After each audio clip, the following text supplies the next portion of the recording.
Hello, नमस्कार, आदाब, सत श्री अकाल, गुड मॉर्निंग दोस्तों। जीएस वाले भैया आपका हार्दिक स्वागत एवं अभिनंदन करते हैं। तो दोस्तों हम लोग यहाँ पर जीएस की फुल प्रिपरेशन कराते हैं जो किसी भी एग्जाम के लिए काफ़ी हेल्पफुल होती है। हेल्पफुल इसलिए होती है क्योंकि हम लोग पढ़ते हैं इसी तरीके से हैं, पहले थ्योरीज पढ़ते हैं, फिर एमसीक्यू सॉल्व करते हैं, फिर वन लाइनर सॉल्व करते हैं। और जब इस तरीके से होलिस्टिक वे में पढ़ाई होती है तो वो एग्जाम में एग्जीक्यूट करने के लिए काफ़ी आसान हो जाता है और चीज़ें हमको लॉन्ग टाइम तक याद में बनी रहती हैं और इसलिए एग्जाम में काफ़ी आसान हो जाता है। और अमूमन जो लोग तैयारी करते हैं वो इन सब चीज़ों को फॉलो बिल्कुल नहीं करते हैं, इसीलिए वो सिलेक्शन से काफ़ी समय तक दूर रहते हैं। दोस्तों हमारा एसएससी में सिलेक्शन हुआ, हमारा रेलवे में सिलेक्शन हुआ, हमने यूपी पीसीएस का इंटरव्यू दिया, उसमें इन सब चीज़ों का बहुत ही इंपॉर्टेंट योगदान था, इसीलिए आप लोगों के भी सामने ये सब चीज़ें शेयर करते हैं। तो दोस्तों हम लोग पॉलिटी का सेक्शन पढ़ रहे थे। पॉलिटी में हम लोग भाग 11वां पढ़ रहे हैं, केंद्र और राज्य का संबंध। इसके पहले तक हम लोगों ने बहुत अच्छे से क्लासेस करी हैं, रेगुलेटिंग एक्ट की क्लास से लेकर के अभी तक हम लोगों ने थ्योरीज, एमसीक्यूज और वन लाइनर इसी क्रम में पढ़ा है। और आप लोग अगर पढ़ रहे होंगे तो आप लोगों को चीजें याद भी हो रही होंगी। दोस्तों बहुत अच्छा पीडीएफ है, बहुत अच्छा कंटेंट है, इससे अच्छा कंटेंट आपको मार्केट में नहीं मिलेगा, आप चाहे जहां जाकर के देख लीजिएगा दोस्तों, ठीक है। हम लोग अनुच्छेद 258 का तक पढ़ चुके थे। अब हम लोग पढ़ते हैं अनुच्छेद 262, अंतरराज्यीय नदी जल विवाद।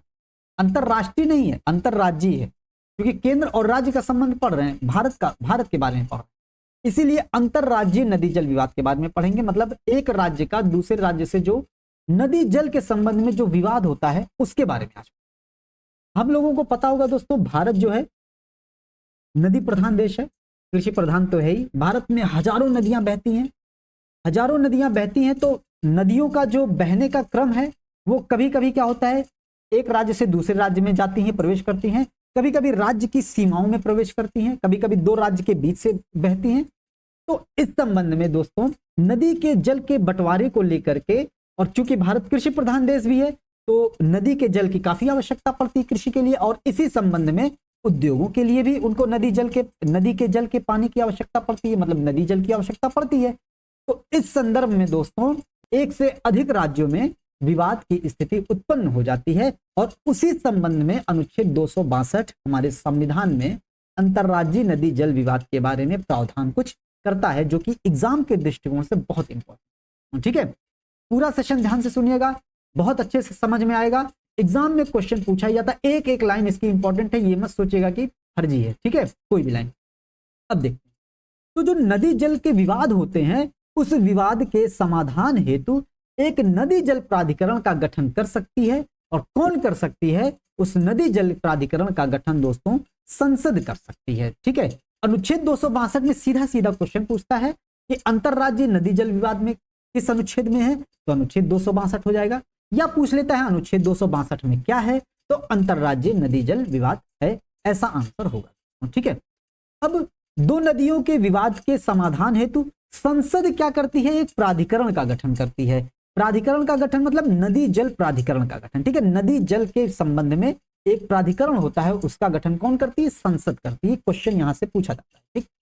अब देखिए, और कानून के द्वारा जो ये नदी जल प्राधिकरण है ना दोस्तों, अब ये प्राधिकरण विवाद के समाधान के लिए गठित किया गया है कि नहीं? विवाद समाधान हेतु गठित किया गया है। तो अब ये विवाद समाधान के लिए कुछ निर्णय देगी, कुछ कानून बनाएगी। तो जो नदी जल प्राधिकरण दोस्तों जो भी निर्णय देती है उसे न्यायालय के क्षेत्राधिकार से बाहर रखा गया। बहुत इंपॉर्टेंट क्वेश्चन लाइन है यहां पर, यहीं से क्वेश्चन पूछ लिया जाता है कि नदी जल प्राधिकरण का जो फैसला होता है उसको कहां चुनौती दी जा सकती है? सर्वोच्च न्यायालय, उच्च न्यायालय, या अधीनस्थ न्यायालय, या सर्वोच्च न्यायालय, उच्च न्यायालय, दोनों, या इनमें से कोई नहीं। तो दोस्तों जब ये न्यायालय के क्षेत्राधिकार से बाहर है तो इसके निर्णय के विरुद्ध अपील कहीं भी नहीं की जा सकती है। ये इंपॉर्टेंट है, ध्यान देना। अच्छा, इसके निर्णय के विरुद्ध अपील कहीं नहीं की जा सकती है, ऐसा क्यों? क्योंकि जो नदी जल प्राधिकरण का जो निर्णय होता है उसको सर्वोच्च न्यायालय के निर्णय के समकक्ष माना जाता है, तभी तो कहीं भी नहीं अपील की जा सकती है। अगर सर्वोच्च न्यायालय के निर्णय के समकक्ष नहीं माना जाएगा, मान लेते हैं उच्च न्यायालय के समकक्ष निर्णय माना जाता है, तो सर्वोच्च न्यायालय में अपील की जाएगी। अगर अधीनस्थ न्यायालय के समकक्ष उसका निर्णय माना जाएगा तो उच्च न्यायालय और सर्वोच्च न्यायालय में उस पर अपील की जा सकती है, ठीक है। ये बात समझ में आई। अब इसका मतलब यहां से इसको जो सर्वोच्च न्यायालय के समकक्ष निर्णय माना जाता है, इसीलिए इसके निर्णय के विरुद्ध अपील कहीं नहीं की जा सकती है। ठीक है, मतलब इसका निर्णय सर्वे सर्वा होता है, ये चीज ध्यान में रखें। ठीक, अब देखते हैं नदी जल विवाद होता है। संसद ने नदी जल प्राधिकरण के गठन की बात कर दी, कानून के द्वारा न्यायालय के क्षेत्र अधिकार से बाहर भी रख दिया। अब 1956 में दोस्तों अंतरराज्यीय नदी जल विवाद अधिनियम पारित होता है।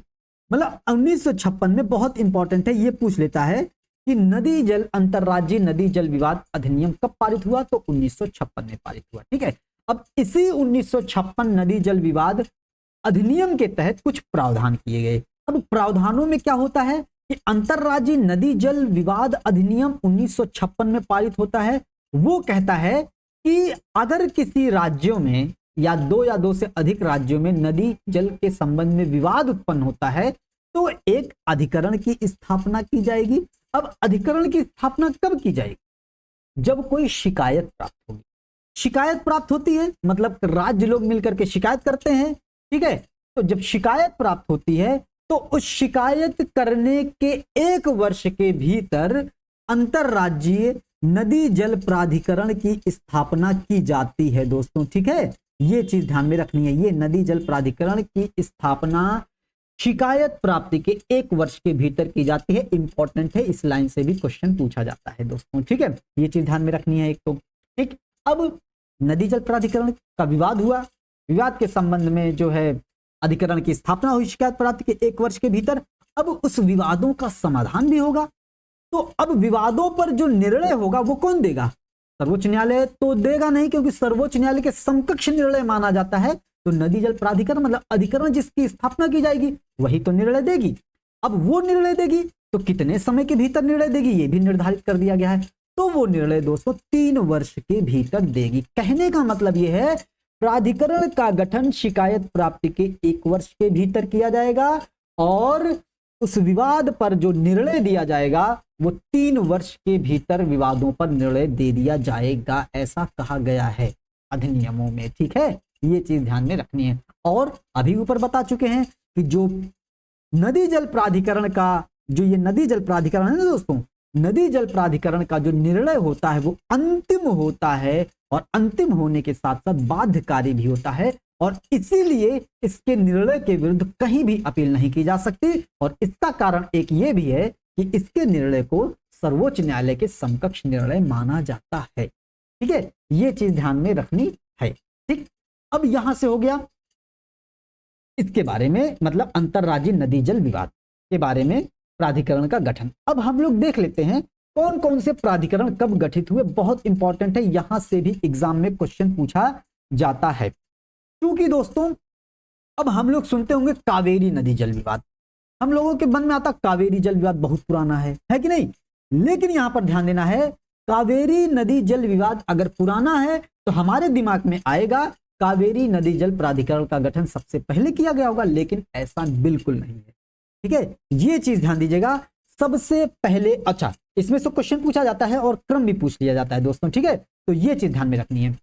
तो सबसे पहले जो हमारा ये भारत का नक्शा है ना दोस्तों, ऐसे, ठीक है, ये ऐसे जाता है। ठीक है, तो अब गोदावरी जल विवाद न्यायाधिकरण की स्थापना 1969 में की गई थी। इंपॉर्टेंट है, ध्यान देना। सबसे पहले नदी जल प्राधिकरण या न्यायाधिकरण की स्थापना गोदावरी नदी के संबंध में ही की जाती है। गोदावरी नदी जल विवाद 1969। और उसी वर्ष दोस्तों नर्मदा नदी जल विवाद की न्यायाधिकरण की स्थापना की जाती है। और नर्मदा नदी यहाँ अमरकंटक की पहाड़ी से निकलती है, ऐसे ऐसे। ठीक है, ये चीज ध्यान देनी है। तो भारत के बीचों बीच से गोदावरी, फिर ऊपर बढ़ेंगे नर्मदा, फिर ऊपर बढ़ेंगे रावी और व्यास नदी जल न्यायाधिकरण। यहां पर है रावी और व्यास। ठीक है, ये चीज ऐसे ध्यान देने, मतलब रावी यहां हो जाएगी, व्यास यहां हो जाएगी। ठीक, ये हो गया। तो सबसे पहले गोदावरी नदी जल विवाद प्राधिकरण, फिर नर्मदा नदी जल विवाद प्राधिकरण, फिर रावी और व्यास नदी जल प्राधिकरण। ये क्रम हमको याद होना चाहिए। और रावी और व्यास नदी जल प्राधिकरण की जो गठन होता है वो 1986 में होता है। ऊपर के दोनों मतलब नर्मदा और गोदावरी 1969 में होते हैं। ठीक है, रावी और व्यास 1986। अब आता है कावेरी नदी जल विवाद न्यायाधिकरण। कावेरी नदी जो ब्रह्मगिरी पहाड़ी से निकलती है और ऐसे जाकर के बंगाल की खाड़ी में गिर जाती है और यहीं पर ये चतुर्भुजाकार डेल्टा का निर्माण करती है। तो यही है कावेरी नदी और यही है कावेरी नदी जल विवाद न्यायाधिकरण और इसकी स्थापना दोस्तों 1990 में होती है। ठीक है, ये इंपॉर्टेंट है, ध्यान में देना है। ठीक है, कावेरी नदी जल विवाद। ठीक है, सबसे पहले कौन सा आता है? गोदावरी, फिर नर्मदा, फिर व्यास और रावी, फिर आ जाता है कावेरी। ठीक है, व्यास और रावी के बाद कावेरी और फिर कावेरी के बाद कृष्णा जल विवाद न्यायाधिकरण 2004। ठीक है, अब आता है वंशधारा जल विवाद न्यायाधिकरण 2010, महादयी जल विवाद न्यायाधिकरण 2010 और महानदी जल विवाद न्यायाधिकरण 2018। इतना याद रखना, इसमें महानदी याद रखना है, बहुत इंपॉर्टेंट है। और ये ऊपर के हमको याद रखना है, क्रम मिलाने को भी दे सकता है और सन तो नहीं पूछेगा इसका इतना, लेकिन क्रम मिलाने को दे सकता है। आपको ये क्रम पता होना चाहिए दोस्तों। ठीक है, तो गोदावरी नदी जल विवाद, गोदावरी जल विवाद न्यायाधिकरण हो गया। गोदावरी के ऊपर नर्मदा, नर्मदा के ऊपर व्यास और रावी, फिर उसके बाद कावेरी, फिर उसके बाद कृष्णा नदी, फिर उसके बाद वंशधारा, महादयी और महानदी जल विवाद न्यायाधिकरण की स्थापना होती है। इसी क्रम में हमको याद रखना है। ठीक है, ये हो गया नदी जल विवाद, मतलब अनुच्छेद 262 हो गया अंतरराज्यीय नदी जल संबंध के बारे में। अब हम लोग पढ़ते हैं अनुच्छेद 263। ये भी उतना ही इंपॉर्टेंट है जितना ऊपर वाला था 262। अनुच्छेद 263 में अंतरराज्यीय परिषदों के गठन की बात की गई। या ऐसे क्वेश्चन पूछ लेता है, अंतरराज्यीय परिषद संविधान के किस अनुच्छेद में है? 263 में है। या ऐसे पूछ सकता है, अनुच्छेद 263 में क्या है? तो अंतरराज्यीय परिषदों के गठन की बात अनुच्छेद 263 में की गई है। ये चीज ध्यान में रखें।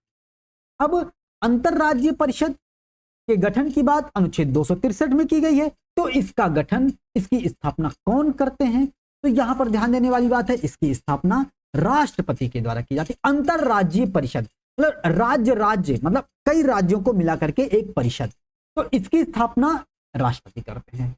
इसको गठन किस लिए किया जाता है? ताकि राज्यों के बीच जो विवाद होते हैं, राज्यों के बीच विवादों के निपटारे के लिए किए जाते हैं।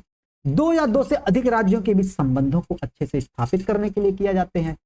संघवाद की अवधारणा को परिपूर्ण करने के लिए किए जा सकते हैं, है कि नहीं?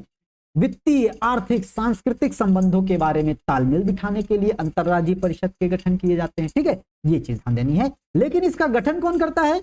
राष्ट्रपति करते हैं। और गठन तो राष्ट्रपति करते हैं। संविधान के अनुच्छेद 263 में बात की गई थी, लेकिन एक प्रॉपर गठन हो आयोग का, इसके बारे में सिफारिश भी की जाती है सरकारिया आयोग के द्वारा। और इस सरकारिया आयोग का गठन 1983 में लगभग होता है। और इन्होंने अनुशंसा की कि एक अंतरराज्यीय परिषद का गठन किया जाना अनिवार्य है, और फिर अंतरराज्यीय परिषद का गठन 1990 में किया जाता है। अब यहां पर इंपॉर्टेंट है, क्वेश्चन पूछ लिया जाता है, जब अंतरराज्यीय परिषद का गठन 1990 में हुआ था, उस समय भारत के प्रधानमंत्री कौन थे? तो प्रधानमंत्री वीपी सिंह थे दोस्तों। ठीक है, और गैर कांग्रेसी सरकार के ये प्रधानमंत्री थे, मतलब राष्ट्रीय मोर्चा दल इनका था, और उसके नेता थे, प्रधानमंत्री थे ये। ठीक है, वीपी सिंह। 1990 में हमको ध्यान में रखना है, वीपी सिंह के प्रधानमंत्री के काल में अंतरराज्यीय परिषद का गठन होता है। अब हमको यहां से, हम लोग पहले पढ़ चुके थे 1993 में, जब पंचायती राज व्यवस्था का गठन होता है, जब पंचायती राज और नगर पालिकाओं को संवैधानिक दर्जा दिया जाता है, उस समय प्रधानमंत्री नरसिम्हा राव थे दोस्तों। ठीक है, यहां से प्रधानमंत्री का भी थोड़ा थोड़ा लेके चला जा सकता है। ठीक, अब यहां पर ये हो गया। अब अंतरराज्यीय परिषद का गठन कौन करता है? राष्ट्रपति करते हैं। अंतरराज्यीय परिषद का गठन राष्ट्रपति तो करते हैं, लेकिन उस अंतरराज्यीय परिषद, दो या दो से अधिक राज्य होंगे, तो उस राज्य, दो या दो से अधिक राज्य होंगे, तो उनके परिषद की, मतलब उनकी अध्यक्षता कौन करते हैं? उनके अध्यक्ष कौन होते हैं? तो उनके अध्यक्ष होते हैं दोस्तों प्रधानमंत्री होते हैं। मतलब अगर क्वेश्चन पूछा जाए अंतरराज्यीय परिषद के अध्यक्ष कौन होते हैं, तो प्रधानमंत्री होते हैं। ठीक है, ये चीज ध्यान देनी है। और इसके सदस्य कौन होंगे? इंपॉर्टेंट है। अब देखिए, इसके सदस्य कौन होते हैं? तो सदस्य इसके राज्यों के मुख्यमंत्री होंगे। ठीक, राज्यों के मुख्यमंत्री इसके सदस्य होते हैं। अब उस अंतरराज्यीय परिषद के भीतर राज्य हैं, तो राज्य में उस राज्य के मुख्यमंत्री इसके सदस्य होंगे, क्योंकि अध्यक्ष तो प्रधानमंत्री होते हैं। तो राज्य है, उसमें किसी राज्य के मुख्यमंत्री को अध्यक्ष बना देंगे तो गड़बड़ हो जाएगा। तो इसीलिए राज्य, क्योंकि राज्य बराबर होते हैं, तो राज्य बराबर में किसी को अध्यक्ष बना देंगे तो भाई दूसरा राज्य नाराज हो जाएगा।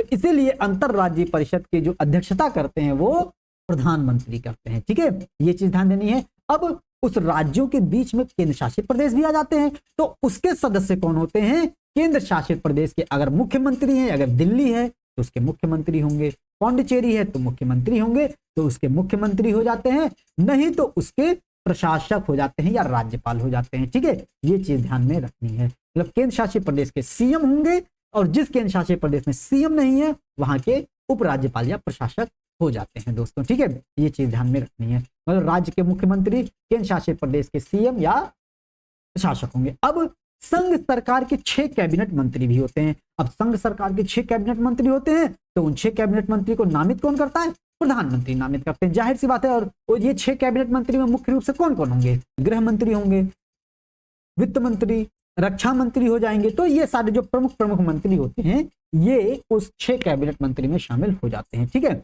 ये चीज हमको ध्यान देनी है। अब इनकी बैठक वर्ष में 3 बार होती है। अब वर्ष में 3 बार अंतरराज्यीय परिषद की बैठक होती है। अभी 3 वर्ष एक जगह और आया था, अंतरराज्यीय जो नदी जल विवाद के संबंध में जो नदी जल प्राधिकरण की गठन था, उसका नदी जल प्राधिकरण का गठन उसकी शिकायत प्राप्ति के 3 वर्ष के भीतर नहीं किया जाना था।